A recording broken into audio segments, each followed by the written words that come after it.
ఇప్పుడు సింహరాశి గమనిస్తే సింహరాశిలో ఉన్న నక్షత్రాలు ముందుగా చూద్దాం. ఇది మఖా 1, 2, 3, 4 పాదాలు, పుబ్బ 1, 2, 3, 4 పాదాలు, ఉత్తర ఫస్ట్ పాదం అంతా సింహరాశిలో ఉంటారు. పేరు బలం బట్టి మనం చూస్తే వీళ్ళకి మా, మీ, ము, మే, మో, తా, టీ, టు, టే అన్న అక్షరాలు కలిగిన వాళ్ళంతా కూడా సింహరాశి వస్తారని గమనించాలి.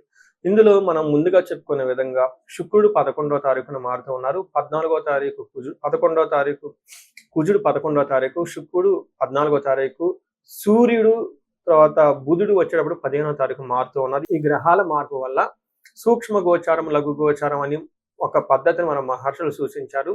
దీని ద్వారా ఈ పద్ధతిని మనం ఉపయోగించుకొని సూక్ష్మంగా లేదంటే వార్తల్లో ముఖ్యాంశాలలాగా ఎలా ఉంటుందో, మనకి టోటల్ మంత్ ఎలా ఉంటుందో చక్కగా సింపుల్ వర్డ్స్ లో తెలుసుకోవచ్చు. దీని ప్రకారం చూస్తే మనకి ద్వేషం, క్రియాఫలం, దేహరజం, శేష సౌఖ్యం, అభయం అని చెప్తారు. అంటే ముందు 15 రోజులు కొంచెం ద్వేషపూరితమైన వాతావరణం ఉంటుంది, కొంచెం ఇబ్బందిగా ఉంటుంది. తర్వాత వీళ్ళకి క్రియాఫలం, ఏదైనా పని చేస్తే దాంట్లో లాభం వస్తుంది. తర్వాత శేష సౌఖ్యం, ఆల్ రౌండ్ ప్రాస్పరిటీ ఉంటుంది. అభయం, టోటల్ గా సెక్యూరిటీ, సేఫ్ అండ్ సెక్యూర్ గా ఉంటుందని గమనించాలి. సో ఇన్ రియల్ టైంలో చూస్తే సింహరాశి వాళ్ళకి లాస్ట్ 2-3 నెలల నుంచి పడుతున్న ఇబ్బందుల నుంచి చాలా వరకు ఉపశమనం వస్తుంది.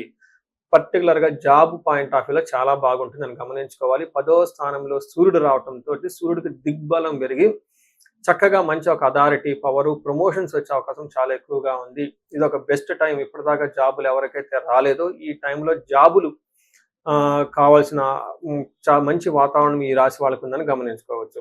మనకి 10వ స్థానంలో అంటే 9వ స్థానం నుంచి 15వ తారీఖు తర్వాత 10వ స్థానంలో మారటంతో దాదాపు వీళ్ళకి ఒక 2 నెలల పాటు ఒక మంచి టైం అయితే ఉందనుకోవాలి. అందులో ఫస్ట్ 15 రోజులు అంటే 25 నుంచి 10 నుంచి 15వ తారీఖు వరకు మోస్ట్ ఇంపార్టెంట్ టైం.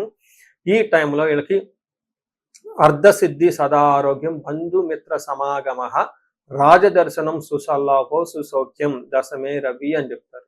అంటే 10వ స్థానంలో రవి ఉంటే ఏమవుతుంది, అర్ధసిద్ధి, అనుకున్న పనులని సాధించుకుంటారు, ధనం బాగుంటుంది, ఆరోగ్యం బాగుంటుంది, బంధువులతోటి మిత్రులతోటి కలిసి చక్కగా సంప్రదింపులు చేస్తూ ఉంటారు. రాజదర్శనం, పై ఆఫీసులను కలవటము, తర్వాత గవర్నమెంట్ ఆఫీసులను కలవటము, ఉన్నత మీకంటే పై వాళ్ళ ద్వారా కలవటము, వాళ్ళతో చక్కగా నిర్మాణాత్మకంగా చర్చించుకోవటము, ఇంటర్వ్యూలో అటెండ్ అయితే చక్కగా వాటిలో మీకు అనుకూలంగా ఉండే అవకాశం ఎక్కువ ఉందని గమనించాలి.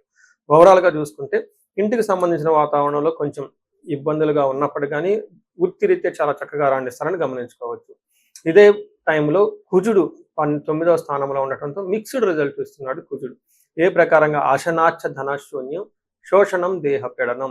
పర్టికులర్గా బేసికల్గా మనం చూసుకుంటే 9వ స్థానంలో కుజుడు ఉంటే తండ్రికి కొంచెం హెల్త్ విషయంగా బాగా ఉండకపోవటం, ధర్మచింతన లేదంటే ఇట్లాంటి వాటికి సంబంధించిన వ్యవహారాల్లో కొంచెం రూల్స్ తప్పి బయటికి వెళ్ళిపోయి వర్క్ చేయాల్సి ఉంటుంది. ఈ టైంలో స్థాన భ్రష్టత్వం, ఉన్న పదవిని కూడా కోల్పోయే అవకాశం ఎక్కువగా ఉంటుంది. విరోధులు ఎక్కువ ఉంటారని గమనించాలి. అయితే సూర్యుని వల్ల ఉన్నత ఉద్యోగం వచ్చే అవకాశం ఎక్కువగా ఉంటుంది. ఇదే టైంలో ఉద్యోగాన్ని కోల్పోయే అవకాశం కూడా ఉంటుంది. అంటే కొంతమందికి కావాలి, ఈ జాబ్ బాగలేదు అనుకున్న వాళ్ళకి జాబ్ వదిలేసి జాబ్ చేంజ్ అవ్వడానికి మంచి టైం అని గమనించుకోవాలి. అంటే సరైన జాబును, మీకు ఇబ్బంది పడుతున్న జాబ్ని ఇది వదిలించుకోవడానికి మంచి టైం. అలానే కొత్త జాబ్లో జాయిన్ అవ్వడానికి కూడా ఇది మంచి సమయం గమనించాలి. తర్వాత విపరీతమైన ఎక్స్పెండిచర్ ఎక్కువగా ఉంటుంది మీకు. అంటే ఓవర్ ఎక్స్పెండిచర్, ఎంత ఖర్చు పెట్టాలో అంత ఖర్చు పెట్టకుండా విపరీతంగా ఖర్చు పెట్టే అవకాశం ఉంటుంది. మీకు అనుకూలంగా శత్రువులు కూడా ఇబ్బందులు పెడతారని గమనించవచ్చు. అయితే ఇంకొక విషయంలో మీరు గమనించాల్సింది ఏంటంటే బుధుడు మీకు 10th హౌస్లో ఉండి చక్కగా ఇంకా బాగా మంచి హెల్ప్ చేస్తున్నాడని గమనించుకోవాలి. అంటే వృత్తిరీత్యా మీకు లాభరీత్యా దాదాపు 75% అనుకూలంగా ఉంది. ఒక కుజుడు మాత్రం ఇబ్బంది పెడుతూ ఉన్నాడు. అది కొంచెం ఒక 25% జాగ్రత్తగా ఉంటే సరిపోతుంది. అది ముందు శుక్రుడు వీళ్ళకి 11వ స్థానంలో ఉంటే ఏమవుతుంది, మనకేం చెప్తారంటే పుష్టిం కాంతిం తదా కీర్తి ఇష్ట సిద్ధి కార్య సాధనం క్షీరాన్న భోజనం కుర్య చక్రే ఏకాదశే ఫలం అంటారు. అంటే శుక్రుడు 11వ స్థానంలో ఉంటే పుష్టిం, శారీరకంగా చాలా పుష్టిగా ఉంటారు, కాంతివంతం కదా ఉంటారు, ఇష్ట కీర్తి ప్రతిష్టలు పెరుగుతూ ఉంటుంది, ఇష్ట సిద్ధి కార్యసాధకం. మీరు కనుక ఏదైనా ఈ టైంలో సాధించుకోవాలనుకుంటే ఒక బెస్ట్ టైంలో ఉన్నారని గమనించుకోవచ్చు. చక్కగా స్వీట్లు, తర్వాత మంచి మంచి భోజనం చేస్తూ హ్యాపీగా ఉండే టైం ఉంటుంది. పిల్లలకు సంబంధించిన వ్యవహారాల్లో కొంచెం కన్ఫ్యూజన్ గురయ్యే అవకాశం ఉంటుంది. అంటే ఏ సీట్లో ఎక్కడ ఎందులో జాయిన్ చేస్తే బాగుంటుంది, అకాడమిక్స్ ఎలా ఉంటుంది, ఏంటి, వీటికి సంబంధించినది ఏ స్కూల్లో వేస్తే బాగుంటుంది అన్న విషయాల్లో కొంచెం ఏమంటారు ఆందోళనకరంగా ఉండే అవకాశం ఉంటుందని గమనించుకోవాలి.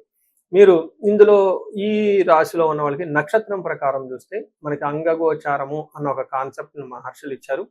ఈ కాన్సెప్ట్ ద్వారా ఒక్కొక్క నక్షత్రానికి కూడా ఎలా ఉంటుందో మనం తెలుసుకోవచ్చు. ఇందులో భాగంగా మఖా నక్షత్రం వాళ్ళకి వస్త్రలాభము, క్షేమము అని బాగా చూపిస్తుంటుంది.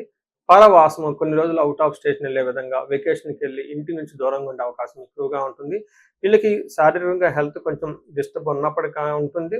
దీనితో పాటు అతిగా భయపడే అవకాశం ఎక్కువ ఉంటుందని గమనించుకోవాలి. ఈ అతిగా భయపడే అవకాశం కూడా కుజుని వల్ల ఉంటుంది. అంటే అని గమనించుకోండి. తర్వాత పూర్వ పాల్గొనే నక్షత్రం వాళ్ళకి వస్త్ర లాభం ఉంటుంది, క్షేమంగా ఉంటారు, లాభప్రదంగా ఉంటారు. వీళ్ళు పరవాసము కొన్ని రోజులు అవుట్ స్టేషన్ వెళ్ళి లాంగ్ ట్రావెల్ చేసే అవకాశం ఎక్కువగా ఉంటుంది. వెకేషన్‌కి వెళ్ళే అవకాశం ఎక్కువగా ఉంటుంది. దీనితో పాటు దరిద్రము, దేహపీడనము అంటే సయానికి ఫైనాన్షియల్ క్రైసిస్ వస్తూ శారీరకంగా ఇబ్బంది పడే అవకాశం ఉంటుందని గమనించాలి. ఉత్తర ఫాల్గుని నక్షత్రం వాళ్ళకి లాభప్రదంగా ఉంటుంది, వస్త్రలాభం ఉంటుంది, రాజ్యలాభం ఉంటుంది. తర్వాత వీటితో పాటు కొంచెం హెల్త్ కాంప్లికేషన్స్, ఫైనాన్షియల్‌గా ఇబ్బంది పడే అవకాశం ఉందని గమనించాలి. సో చూసారు కదండీ! ఉత్తర ఫాల్గుని నక్షత్రం వాళ్ళకి గురువు లగ్తా ఉండటంతోటి వీళ్ళకి పశు నాశనం అంటే మనకి వ్యవసాయం చేసేవాళ్ళు అగ్రికల్చర్ రిలేటెడ్ ఎవరైనా ఉంటే వాళ్ళకి కావాల్సిన పశువులు కానీ వాటి నుంచి సరైన సపోర్ట్ రాకుండా ఇబ్బంది పడే అవకాశం ఉంటుంది. సిటీల్లో ఉన్నవాళ్ళు, ఫారిన్‌లో ఉన్నవాళ్ళు వాళ్ళకి కావాల్సిన కార్లు కానివ్వండి, బంగ్లాలు లేదంటే సపోర్టింగ్ స్టాఫ్ ఎవరైనా ఉంటే వీళ్ళకి సరైన సపోర్ట్ లేకుండా ఉండే అవకాశం ఉంటుంది. ముఖ్యంగా వీళ్ళకి పూర్వ పాల్గొనే ఉత్తరాయణ అశ్విని నక్షత్రం వాళ్ళకి chest related problems, gastritis related problems, over hydration dehydration అయ్యే అవకాశం ఎక్కువగా ఉంటుంది. ఎక్కడైనా గనుక మీకు చెస్ట్ పట్టుకున్నట్లు కంజెస్టెడ్‌గా ఉంటే కొంచెం ఎక్కువగా రిస్క్ తీసుకోకుండా జాగ్రత్తగా హాస్పిటల్‌కెళ్ళి ఇమ్మీడియేట్‌గా చూపించుకోండి. తర్వాత మెయిన్ డైట్ ఎక్కువగా చేస్తే చాలా మంచిది ఈ టైంలో. ఎందుకంటే సమ్మర్ కాబట్టి జావ తాగటం, కూల్‌గా ఉండే ఐటమ్స్ తిరగటం, సన్‌లైట్‌కి కొంచెం అందులోని కృత్తికా నక్షత్రం చాలా బాగుంటుంది. ఎండ తీవ్రత కాబట్టి ఇవన్నీ చక్కగా గమనించుకొని ఉండాలని కోరుకుంటున్నాను. ఈ సింహరాశి వాళ్ళకి ఏలినాటి శని యొక్క ప్రభావం ఎక్కువగా ఈ సింహరాశి వాళ్ళకి అష్టమ శని ప్రభావం ఎక్కువగా ఉండటంతోటి అనుకున్న పనులు కాకుండా ఇబ్బంది పడుతూ ఉండే అవకాశం ఉంటుంది. అయితే ఈ రాశితో పాటు వీళ్ళతో పాటు ధనుసు రాశి వాళ్ళున్న, కుంభరాశి వాళ్ళున్న, మీనరాశి, మేషరాశి వాళ్ళున్న ఈ ఇంట్లో గొడవలు ఎక్కువయ్యి పరిస్థితులు వీళ్ళు మేనేజ్ చేయడానికి ఇబ్బంది పడుతూ ఉండే అవకాశం ఉంటుంది. అలాంటి వాళ్ళు ఎవరైనా టోటల్ కుటుంబ సభ్యులు మొత్తం ఒకసారి జాతకం చూపించుకొని రెమెడీస్ కామన్‌గా చేసుకుంటే చాలా బాగుంటుంది.